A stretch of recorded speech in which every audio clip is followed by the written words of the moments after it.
Okay, so now we're applying MacIntyre's virtue ethics to an issue, and again, likely that the question would include the word explain, which means that you must explain the theory as well as applying it to an issue of your choice. So like with our essay on applying Aristotle, these three questions will form the structure of your essay. Looking at what a virtuous person looks like this time according to MacIntyre, how we become virtuous according to MacIntyre, and therefore is the adultery something that a virtuous person is likely to do. Remember, making it clear to the examiner that you understand that virtue ethics does not ask whether individual actions are right or wrong, rather it asks whether it is something a virtuous person is likely to do. So again, we're using the issue of adultery, and we are using our two examples of adultery so that we can compare them and really get down to explaining MacIntyre's virtue ethics in more detail. So to start off then, so we're kind of on paragraph number 3 now, we need to ask what a virtuous person is for MacIntyre. So you should really give a brief discussion of how we now live in a moral vacuum, and so that's showing that the kind of morality of our society has been sucked out. We now subscribe to emotivism, whereby the words good and bad just mean boo and hooray. So anything which you say is good just means hooray to, I don't know, charity, which all that means is that you like charity. And if you say boo to murder, all that means is you don't like murder. Now the problem with that is that if I said boo to murder and you said hooray to murder, I couldn't say that you're wrong and you couldn't say that I'm wrong, because they're just our opinions. And that leads MacIntyre to believe that we now live in a kind of moralless society. Other examples of us living in a moral vacuum are our 3 types of people, so you must remember to maybe discuss them briefly as well.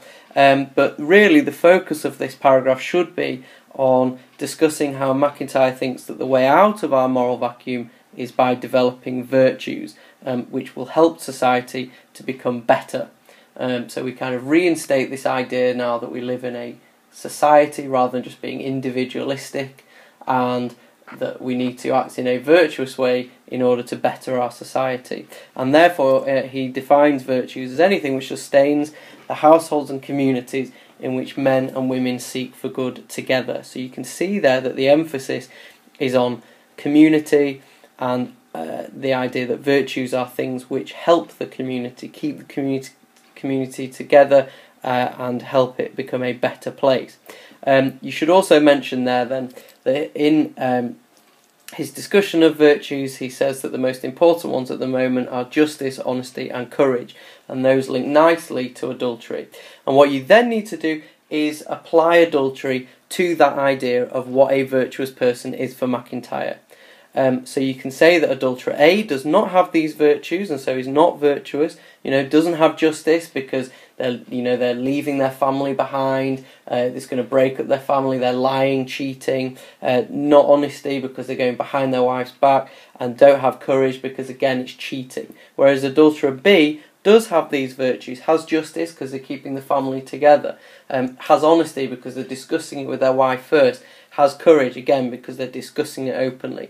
And so what you can show there is that some adulterer A is not a virtuous person according to MacIntyre, whereas adulterer B does. And we're going to come back to the kind of definition of virtues according to MacIntyre to show how these adulterers either are or are not virtuous even more.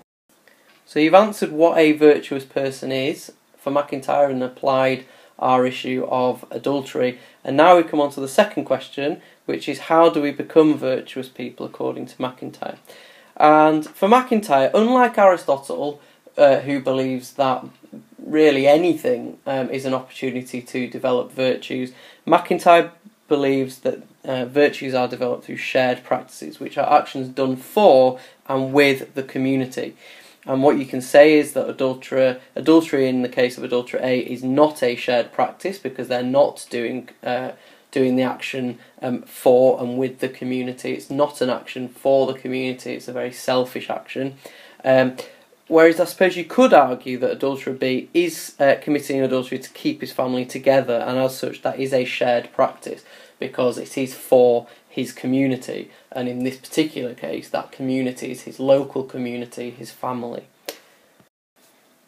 So following on from that, we're going to carry on asking how we become virtuous people according to MacIntyre and applying it to adultery. And for MacIntyre, if you look at the definition of virtue for MacIntyre, really becoming virtuous is all about bettering society and sustaining our community, helping our community. And so you would have a discussion of that, and then you would apply that to adultery. So you could say that adulterer A is hindering himself becoming a better person and his community becoming a better place, and he is not sustaining his household or community as he's breaking up his family. Therefore, he is not acting virtuously. On the other hand, adulterer B is helping himself become a better person by practicing the virtues of honesty, justice, courage. His community is becoming a better place, and he is sustaining his household as he is acting in a way that will keep his family together. Therefore, he is acting virtuously. So his community there is becoming a better place because he is becoming more virtuous and he is using his virtues. And if everybody did that, then society would be a better place. So then we're going to have another paragraph, the final paragraph on thinking about how we become virtuous people according to MacIntyre. And here we're going to have a discussion of his internal and external goods. Now MacIntyre says that every action has internal and external goods. Internal goods are goods which result directly from the action. So for example, if you gave to charity, the direct result of that is it helps people. And doing an action purely with the intention of producing internal goods both develops and uses virtue. So if we go back to our example of charity, it shows that you have the virtues, of justice, and it also develops more justice if you give to charity. It develops that character within you of being a just person. External goods are goods which result indirectly from an action. So for example, giving to charity may result in fame. Now, unlike the internal good, helping people can only happen if we give to charity, whereas you could become famous through lots of different ways, and that's why it's indirect. It's something which kind of comes as almost like a byproduct of giving to charity. So he says that that doing things for external goods is not necessarily bad. So, if we go back to our example of becoming famous from giving to charity, this might encourage other people to give to charity too, so that's not a bad thing. But what he does say is if you carry out actions purely with the intention of producing external goods, then this could develop and show that you have vices. So wanting fame could show that you develop, show that you have and that you are developing greed, for example. So if you just give to charity purely to become famous, that is the possibility that you could be developing the vice of greed. And it also shows that you have the vice of greed. So now if we link that back to our issue, and this doesn't have to be in a separate paragraph, it's just that I ran out of space on the previous slide, but keep it in the same paragraph. So adulterer A's actions have no real internal or external goods aside from kind of sexual pleasure, which shows his actions aren't virtuous anyway, because there's no real good coming from them, either internal or external. Adulterer B's actions, however, have the internal good of saving his family, because really that is ultimately the goal and the result of his adultery. That's why he's committing adultery, to keep his family together.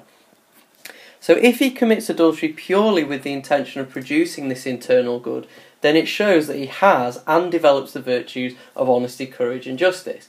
Because if he is committing adultery purely with the intention of keeping his family together, and he's doing it through discussing openly with his wife, then it's showing that he has honesty, justice and courage. However, the external good is fulfilling his sexual desires, and if he commits adultery purely with the intention of producing those external goods, then his adultery is really just the same as adulterer A's, and would show that he has vices of dishonesty and greed. Because if he says that if he's discussing with his wife that he wants to commit adultery, and he says that it's to save the marriage, when actually it's really because he wants to fulfill his sexual desires, then that's showing that he is dishonest. And if he's just committing adultery purely to fulfill his sexual desires, it's showing that he has greed and all those kinds of things, and it's also developing those vices as well. So then finally, like we did with our essay on Aristotle, to conclude, you're really asking, so is adultery something a virtuous person, according to MacIntyre, would do? And again, we can say that in the case of adulterer A, it's not, because he's being dishonest and unjust and cowardly by committing adultery. However, in the case of adulterer B, he is, because he's using those virtues of honesty, justice and courage. So really, what we're saying again is that adultery, it's unlikely that a virtuous person would commit adultery, because it usually involves vices like dishonesty, but it's not always the case.